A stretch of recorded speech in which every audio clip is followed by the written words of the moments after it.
नमस्कार मंडळी. संध्याकाळच्या चहासोबत जर काही चमचमीत आणि कुरकुरीत खायला मिळालं तर चहाची मजा दुप्पट होते, हो की नाही? म्हणून आज आपण बनवणार आहोत अगदी कोल्हापुरी स्टाईल खमंग भडंग. एकदा बनवून ठेवा आणि 2 ते 3 आठवडे फॅमिलीसोबत एन्जॉय करा. रेसिपी खूप सोपी आहे, त्यामुळे व्हिडिओ शेवटपर्यंत नक्की पहा. भडंग परफेक्ट बनवण्यासाठी सुरुवातीला आपण 1 किलो चिरमुरे नीट चाळून आणि निवडून स्वच्छ करून घेतले. चिरमुरे छान स्वच्छ असतील तरच भडंग दिसायला आणि खायला पण भारी लागतो. जर तुमचे चिरमुरे थोडेसे मऊ वाटत असतील तर त्यांना थोडा वेळ उन्हात ठेवा किंवा कढईत हलके गरम करून घ्या, म्हणजे ते एकदम कडक आणि कुरकुरीत होतील. इथे आपण 1 किलो चिरमुऱ्यांसाठी 200 ग्रॅम लसूण खलबत्त्यामध्ये थोडा मोठा मोठा म्हणजेच आवळसवळ चेचून घेतोय.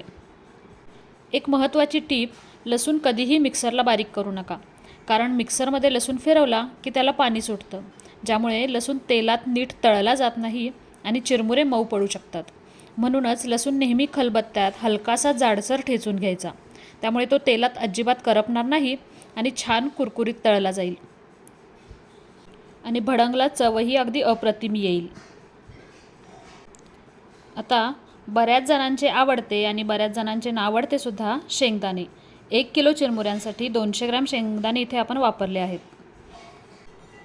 चिरमुरे छान स्वच्छ करून एका मोठ्या भांड्यात किंवा परातीत काढून ठेवायचे.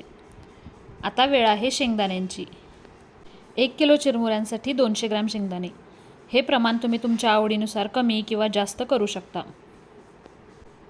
तळलेले शेंगदाणे थेट सुक्या चिरमुऱ्यांवर टाकल्यामुळे त्यांचा कुरकुरीतपणा तसाच टिकून राहतो आणि जेव्हा आपण वरून गरम फोडणी देतो तेव्हा मसाला चिरमुरे आणि शेंगदाणे दोघांनाही अगदी व्यवस्थित चिकटतो.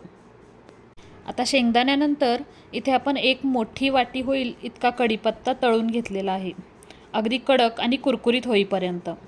लक्षात ठेवा, कढीपत्ता अजिबात मऊ राहता कामा नये, नाहीतर आपले चिरमुरे मऊ पडू शकतात. हा मस्त कुरकुरीत कढीपत्तासुद्धा थेट आपल्या चिरमुऱ्यांवर घालून घ्या. तसं पाहायला गेलं तर भडंगची खरी चव ही कढीपत्त्यामुळेच, आणि ह्या पांढऱ्या शुभ्र चिरमुऱ्यांवर हा हिरवागार कढीपत्ता किती छान दिसतोय पहा.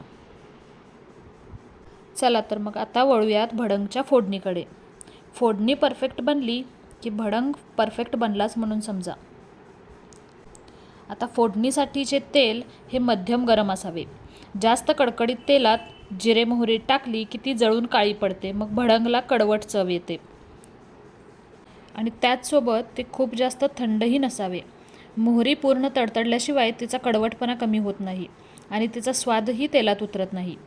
जिरे तेलात छान फुलले की त्याचा सुवास संपूर्ण भडंगला एक वेगळाच ताजेपणा देतो. जिरे मोहरी तडतडल्यानंतर आपण खलबत्त्यामध्ये ठेचून घेतलेला लसूण आणि त्यानंतर हिंग इथे आपण फोडणीत टाकलेला आहे. हिंग हा अतिशय पाचक असतो. यानंतर आपण टाकू हळद. हळद जितकी अँटीबॅक्टेरियल आहे, ज्याच्यामुळे भडंग जास्त दिवस टिकायला मदत होतो, तसंच भडंगला सुंदर रंगही हळदीमुळेच येतो. आता इथे आपण एक सिक्रेट मसाला टाकला. तो कोणता? तर ते आहे आपलं मेथकूट. जर तुमच्याकडे मेथकूट नसेल तर काळजी करू नका, तुम्ही 4 चमचे भाजलेले बेसनपीठ वापरू शकता. पण जर का हे मेथकूट तुम्हाला घरी कसं बनवायचं याचा स्पेशल व्हिडिओ पाहायचा असेल तर तो आपल्या चॅनलवर आधीच अपलोड केलेला आहे आणि त्याची लिंक खाली डिस्क्रिप्शन बॉक्समध्ये दिली आहे. हा व्हिडिओ संपल्यावर तो व्हिडिओसुद्धा तुम्ही नक्की पहा. आता हे मेथकूट किंवा बेसनपीठ कशासाठी वापरायचं, तर आपण हा जो मसाला किंवा फोडणी बनवतो तो एकनेक चिरमुऱ्याला चिकटून राहण्यासाठी आणि तो तळात जाऊन न बसण्यासाठी याचा आपण वापर केला आहे. त्यानंतर इथे आपण लाल तिखट आणि मीठ चवीनुसार फोडणीमध्ये टाकून ती फोडणी चिरमुऱ्यांवर ओतून घेतली.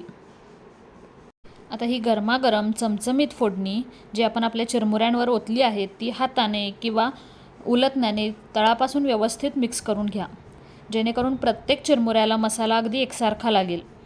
सगळं कसं छान मिक्स झालं की यामध्ये आपण टाकतोय 4 चमचे पिठी साखर. साखर टाकणं अगदी ऑप्शनल आहे, जर तुम्हाला आवडत असेल तर टाका, नाहीतर नाही टाकली तरी चालेल. साखरेमुळे भडंगचा तिखटपणा छान बॅलन्स होतो. साखर टाकून पुन्हा एकदा भडंग छान टॉस करून मिक्स करा. आता या परफेक्ट भडंगसाठीच्या काही क्विक टिप्स.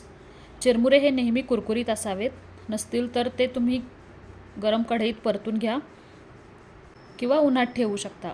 शक्यतो कोल्हापुरी ही चिरमुरे वापरा. लसूण हा नेहमी खलबत्त्यात मोठा मोठाच ठेचून घ्या आणि तो भाजताना खरपूस भाजला जाईल याची काळजी घ्या. लसूण किंवा कढीपत्ता मऊ राहणार नाही याची काळजी घ्या, म्हणजे आपले चिरमुरेसुद्धा मऊ नाही पडणार. साखर ही कधीही फोडणीत नाही टाकायची. फोडणीत टाकल्याने साखरीच्या गाठी तयार होतील. साखर ही नेहमी फोडणी चिरमुऱ्यांवर ओतल्यानंतर भडंग मिक्स करताना अगदी शेवटी टाका. भडंग जसा बनवलेल्या दिवशी कुरकुरीत असतो तसाच अगदी शेवटीपर्यंत राहण्यासाठी तो छान प्लॅस्टिक कागदमध्ये पॅक करून हवाबंद डब्यामध्ये ठेवून द्या. भडंग पूर्ण थंड झाल्याशिवाय डब्यामध्ये भरू नका.